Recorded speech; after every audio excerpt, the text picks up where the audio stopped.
Why does a rich neurotech boss do everything she can to hurt her assistants? Giselle Harrington does this to protect herself from the world that betrayed her. But today, she meets Andre Coleman. At 8:15 a.m. in her lonely Beacon Hill mansion, Giselle makes this black father pick up a wet folder under her shoe to test his pride. With only $24 left and his young daughter waiting at home, Andre accepts this insult. This is not just a job interview, but the start of a fight for pride between two people hurt by life. Who will give up first as evil plans from the outside begin to show? Before that folder ever hit the wet floor, Andre's morning had already started with cold. His alarm went off at 5:31 a.m. in a small apartment in Dorchester, Boston. The old radiator clanked twice, then gave up. It made noise, but no real heat. Andre's breath turned into a thin cloud in his daughter's bedroom. The window glass had frost on the inside. Andre pressed one finger against it and left a small, clear circle. Outside, a plow scraped down the street, grinding against frozen asphalt. 9-year-old Brielle slept under 2 blankets and a winter coat. Her sneakers sat by the door, torn at the toes. Black tape held the left heel together. Andre picked up the sneakers and turned them over in his hands. The rubber sole had worn thin and smooth. He set them back down gently, careful not to wake her. Andre opened the fridge. A half-empty carton of milk. One stale end of a bread loaf. Nothing else. The cold air smelled faintly of old plastic and nothing worth eating. He closed the door softly so the hinge wouldn't creak and wake her. His stomach growled once. He ignored it and reached for his only clean shirt. On the kitchen counter sat a red stamp notice. Rent was 4 weeks late. The number was exact, $4.217.83. Eviction in 48 hours. Andre pressed his palm flat against the counter. He didn't sigh out loud. He never let Brielle hear him break. Then came a hard knock. Their landlord stood in the hallway, holding a shiny new lock. He dropped it on the table without a word of comfort. The metal clanked against the wood, loud in the small kitchen. New locks go on at 8 o'clock a.m. in 2 days, the man said. Cash only. No excuses. Andre nodded once. He didn't argue. Arguing never paid a bill. He watched the man's boots leave wet prints across the floor and said nothing about that either. He walked Brielle to school, through gray slush, her small hand tucked in his glove. Cars honked somewhere behind them. Exhaust and wet concrete filled the cold morning air. At the school gate, she looked up at him. "Dad, are we okay?" she asked. "We're always okay," Andre said. He forced his voice steady. "Go learn something great today." She smiled and ran inside. Andre watched the door close, then let his shoulders drop for 1 second. Just one. He turned and walked back toward the subway station, hands pushed deep into his coat pockets. The wind cut sharp across his face, but he barely felt it anymore. On the subway at 7:12 a.m., Andre scrolled through job listings on his cracked phone screen. Most jobs paid nothing close to what he needed. The train wheels screeched around a tight curve, and the doors let in a burst of cold air at every stop. A stranger beside him coughed into a wool scarf. The whole car smelled of wet coats and burnt coffee. Andre kept scrolling, his thumb moving fast. Then one listing stopped his thumb. Personal assistant for CEO, Harrington Neurotech. Trial pay, $12, $500 a month. Weekly payment. Must handle extreme pressure. No fixed hours. $12,500. That number felt like a joke from another life. He scrolled to the comments below the post. Local workers had left warnings. Don't apply. That woman in the wheelchair will crush your self-respect in half a day. 14 assistants quit this year. One lasted 15 minutes. Andre read every warning twice, his thumb hovering over the screen. A black man in his late 30s, fired last year from a warehouse job, walking into a mansion full of rich strangers. The doubt sat heavy in his chest, cold and stubborn. But then he thought of Brielle's torn sneakers. He thought of the red stamp on the counter. He thought of her small voice asking if they were okay. Doubt didn't pay rent.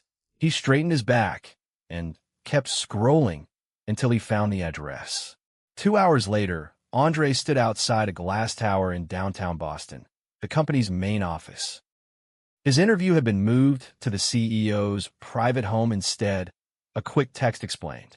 He caught his reflection in the glass door. His suit came from a thrift shop 3 years ago. The sleeves were a little short now, and the fabric had gone shiny at the elbows.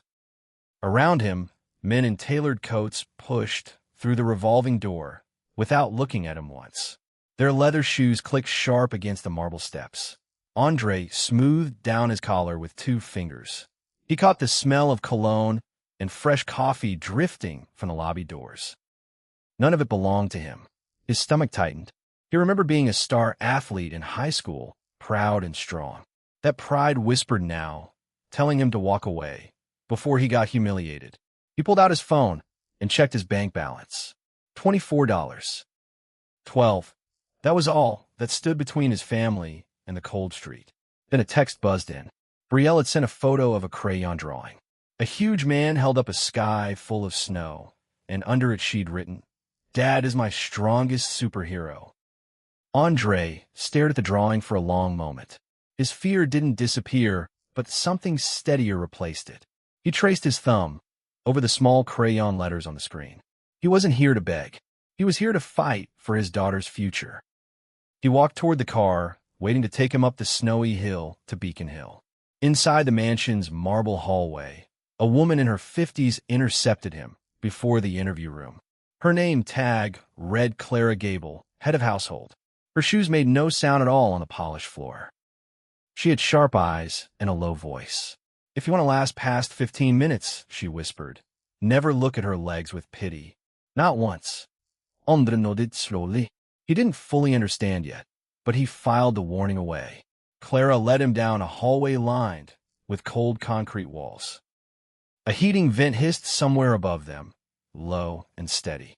The house looked more like a fortress than a home. Gray stone, sharp angles, glass everywhere. It felt beautiful and lonely at the same time. Andre noticed there were no family photos on any wall. Just empty concrete, stretching floor to ceiling. At exactly 8:15 a.m., Clara opened a heavy door. Inside sat Giselle Harrington in a sleek motorized wheelchair behind a glass desk. Her blonde hair fell in careful waves. A thin gold bracelet caught the light on her wrist. Her green eyes moved over Andre like he was a stain on the carpet. "You're late," she said flatly. "My schedule says 8:10. Andre didn't correct her, though his own email confirmation had said 8:30. He simply said, "I apologize for the confusion, ma'am." Giselle glanced at his folder of references. She let out a short, cold laugh. "A former warehouse manager wants to be my personal assistant?" she said.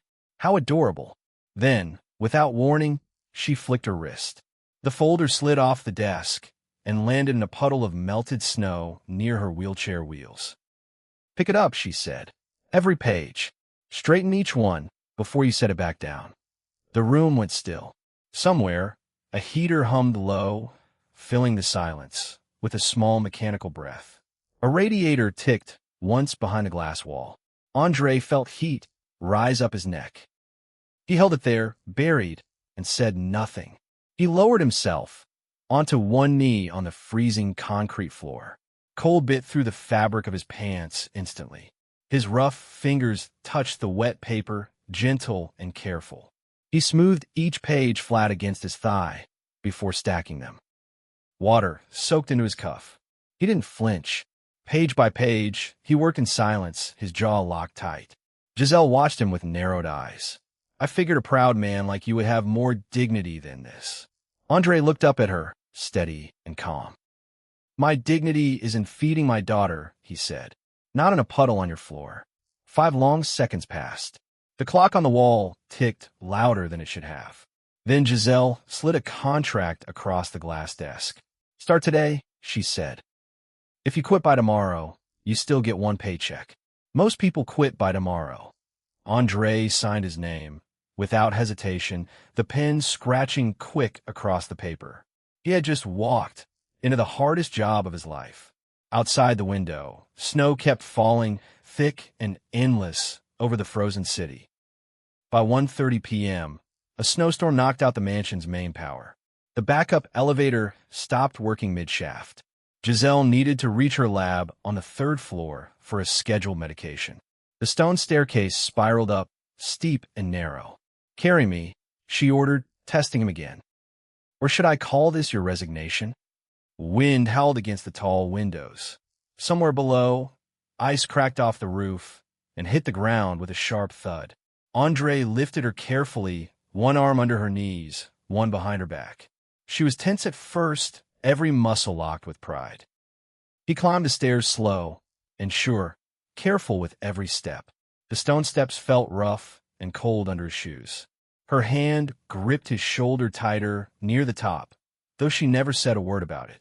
He felt her heartbeat, quick and nervous, against his forearm. She said nothing the whole way up. Neither did he, but something between them had shifted, quiet and small. At the top step, Andre set her down gently in her chair. Giselle straightened her jacket, avoiding his eyes for a moment, as if unsure what to say after letting her guard slip. Later that afternoon, Giselle handed Andre a new task. 5 years of paper records from old neurotech projects, all thrown into chaos. "Sort it, all of it, before 5 o'clock," she said, already turning away. Andre studied the mess for a moment. Dust rose off the boxes and caught in a thin beam of afternoon light. Something about the disorder looked wrong. Not messy by accident. Messy on purpose, like someone wanted certain files buried. He rolled up his sleeves and knelt beside the first box. Paper cuts stung his fingers as he worked through page after page. He used the same system he'd built at the warehouse for years. Group by date. Cross-check by project code. Flag anything missing.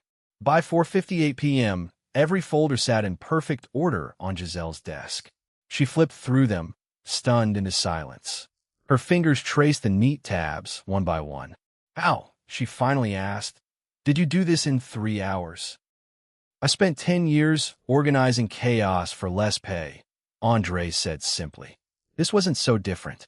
Giselle studied him for a moment, as if seeing him for the first time. She said nothing more, but the sharp edge in her voice had softened slightly. That small change did not go unnoticed by Clara, who watched quietly from the doorway, a faint smile crossing her face before she slipped away. That evening, a sharp-dressed man arrived at the mansion. His shoes clicked hard against the marble entryway. Arthur Pendleton, the family's longtime lawyer, greeted Giselle warmly, then turned a cold eye on Andre. His cologne hit Andre first, sharp and expensive. Arthur looked him up and down the way someone checks a price tag. He pressed a folder into Andre's hands. "Stay out of matters too big for someone like you," Arthur said, his smile thin and fake. Andre glanced at the folder later, alone in the hallway. Something about the numbers inside didn't add up. Small columns didn't match the totals below them. He said nothing yet. He only watched and remembered. That night, Clara brought Andre a cup of hot tea in the kitchen. Steam curled up between them. Her guard finally came down a little. 2 years ago, Miss Harrington was in a helicopter crash, Clara said quietly. Everyone called an accident. I've never believed that. Andre's hands tightened around the warm mug. Who would want to hurt her? Clara only shook her head. She glanced toward the hallway before speaking again. Someone very close. Closer than you'd think. Outside, the wind pushed hard against the kitchen window. A branch scraped once against the glass, then went quiet. The words sat heavy in Andre's chest as he rode the late train home. Streetlights flickered past the frosted window in orange streaks.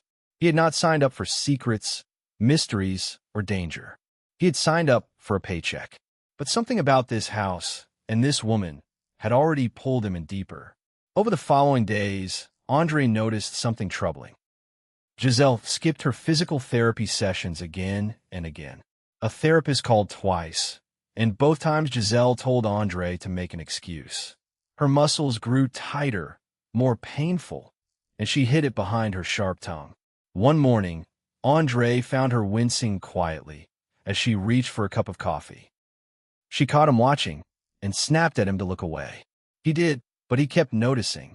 One evening, while organizing her locked study, Andre found a broken neural stimulation device tucked in a dark corner. Dust coated its cracked casing. Beside it sat old photographs of Giselle with a man Andre didn't recognize. The man's name, scrawled on the back, was Julian Vance, her former fiancé, and now the head of a rival neurotech company. In the photo, Giselle looked younger, laughing freely, her legs strong beneath a summer dress. Andre set the photo down carefully. Whatever had happened between them, it had clearly left a deep wound. Andre kept digging through old files stacked nearby. The paper smelled musty, untouched in years. A string of project code caught his eye. Aegis 6, the company's core invention, had data leaking out through an old computer terminal right there in the house. His pulse quickened. He leaned closer to the screen, reading line after line. The numbers matched dates from years back, all tied to one hidden account he didn't recognize. Before he could think clearly, wheels rolled fast across the hardwood floor behind him. Giselle burst into the room, her face pale with fury. "What are you doing in here?" she snapped. "Did Julian send you? Are you spying on me?" "I found this by accident," Andre said, holding up the broken device. "I wasn't looking for anything." "Get out," Giselle said, her voice shaking. "Get out of my house." Andre set the device down gently and walked out without another word. His heart pounded the whole way to the guest room. He sat on the edge of the narrow bed, replaying her furious words in his mind. Had he just lost the only job standing between his family and the street? He thought of Brielle's drawing, folded carefully in his wallet, and forced himself to breathe slowly. That night, the storm outside grew worse. Snow piled higher against every window. Wind screamed low, through the chimney like a warning no one wanted to hear.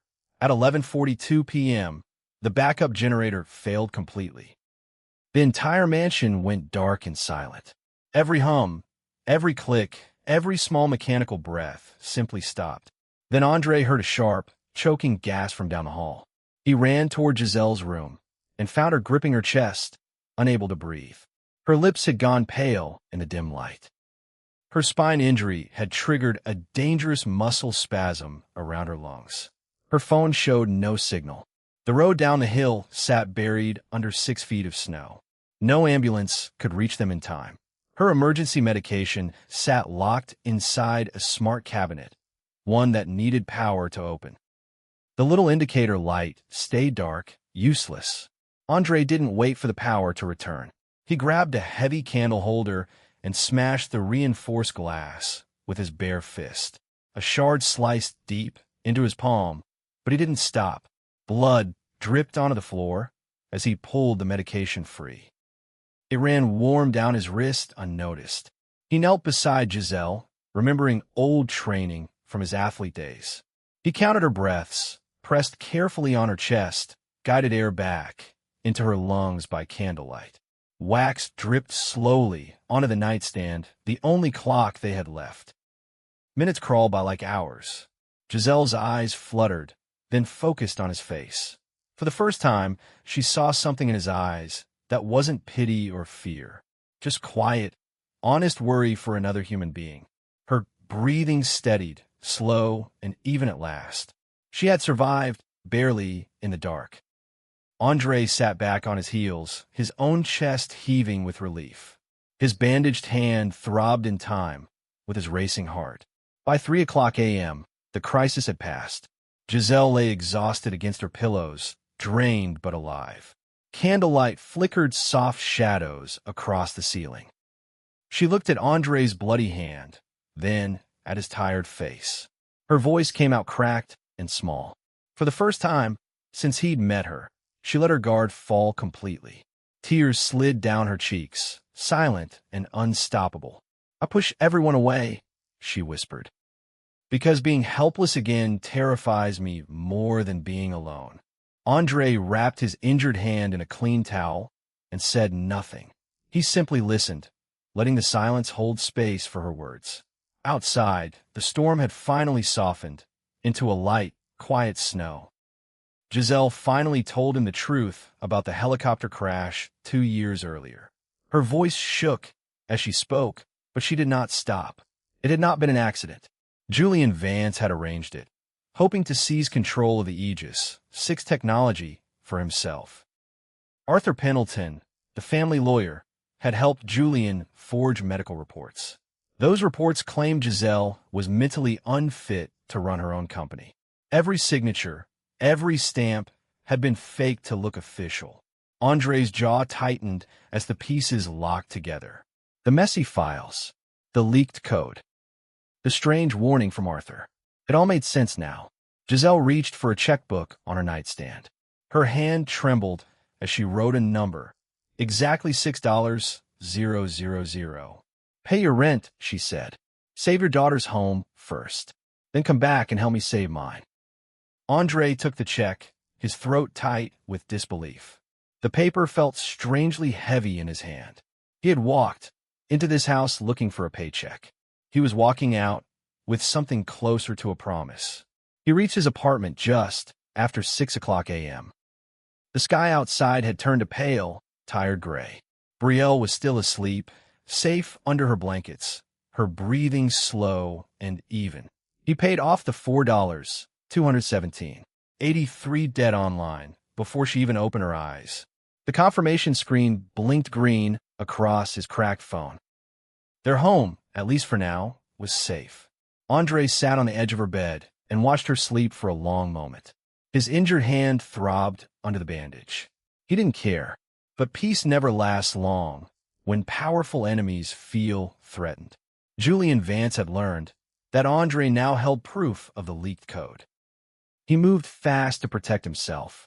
Using his influence across the city, Julian pressured local police to open a criminal case. He accused Andre of theft and blackmail against Harrington Neurotech.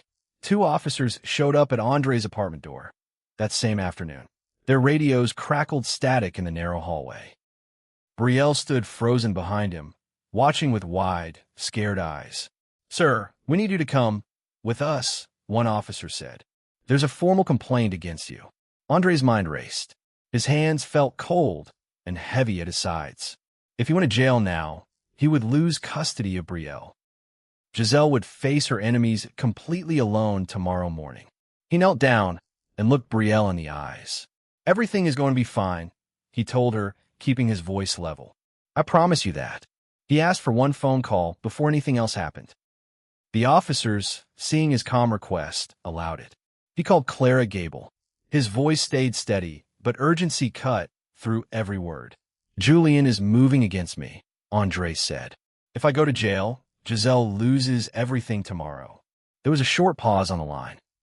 Then Clara's voice came back firm and clear. "Stay calm," she said. "I will fix this. Trust me." Clara didn't hesitate. Within the hour, she had pulled favors from old family contacts across the city. Documents proving Andre's innocence reached the police station just in time, faxed page by page under her direct order. The charges were dropped before nightfall, but Andre's hands still shook as he tucked Brielle into bed. Tomorrow would decide everything. The next morning, the Harrington Neurotech shareholders gathered at 10 o'clock a.m. sharp. Fluorescent lights hummed over rows of tense, waiting faces. The boardroom buzzed with tension and cold ambition. Julian Vance stood at the head of the table, ready to force a vote. His tailored suit looked pressed and perfect, his smile practiced and smooth. He planned to remove Giselle as CEO, citing her health as proof she couldn't lead. He tapped his pen against a stack of papers, confident and unhurried. Just as the vote began, the heavy doors swung open. Every head in the room turned at once. Andre walked in first, his hands still bandaged from the night before. Behind him came Giselle, moving slowly toward the doorway, her wheelchair rolling steady across the polished floor. She did not roll her wheelchair into the room. Instead, with Andre's steady arm supporting her, she rose to her feet. The room fell utterly silent. Even the ventilation system seemed to hush itself. Somewhere, a chair creaked as someone leaned forward to see better. Giselle stood tall on her own legs for exactly 42 seconds, powered by a neural device she and Andre had worked all night to calibrate. Her legs trembled slightly, but she did not sit down. Her jaw was set with fierce, unshakable pride. Gasps rippled through the boardroom. Julian's confident smile cracked at the edges. His fingers tightened around his own folder. Andre stepped forward and connected his laptop to the main screen. The screen flickered once, then lit up bright. Rows of recovered data filled the display, showing the true origin of the leaked Aegis 6 code. Financial records followed next, showing secret payments between Arthur Pendleton and Julian Vance. Every hidden deal laid bare for the entire board to see. Numbers and dates lined up, undeniable and exact. Julian's face drained of color. He opened his mouth to argue, but no words came out. His hand gripped the edge of the table, so hard his knuckles turned white. Security guards moved in at Giselle's signal. Moments later, police officers entered the room and placed both Julian and Arthur under arrest. Handcuffs clicked shut in the stunned silence. Charges included attempted murder and corporate espionage. 2 years of fear collapsed in front of everyone in less than 10 minutes. Giselle finally sat back down, her legs trembling with exhaustion, her eyes shining with something new. Relief, freedom, maybe even hope. She let out a long, slow breath she seemed to have held for 2 years. Around the table, the shareholders began to clap, quiet at first, then louder. News of the arrest spread fast across Boston. Reporters camped outside the mansion gates for 2 full days, but Clara turned every one of them away. Inside, life slowly found a new rhythm. Giselle began attending physical therapy again, 3 times a week, without a single complaint. 1 week later, spring sunlight touched the mansion for the very first time that year. Snow melted from the stone walls outside, dripping steady off the roofline. Giselle called Andre into her office. On her desk sat a single document titled Termination of Personal Assistant Contract. Andres chest tightened. He assumed his time here had quietly come to an end. But Giselle smiled, a real smile, warm and unguarded for the first time in 2 years. She flipped to the next page. It was a founding certificate for a new company, Horizon Adaptive, built to help people with disabilities move freely again. The ink on the signature line was still fresh. Andre's name appeared on the page as co-founder and CEO. 50% ownership, split evenly between them. He read it twice, certain he had misunderstood at first.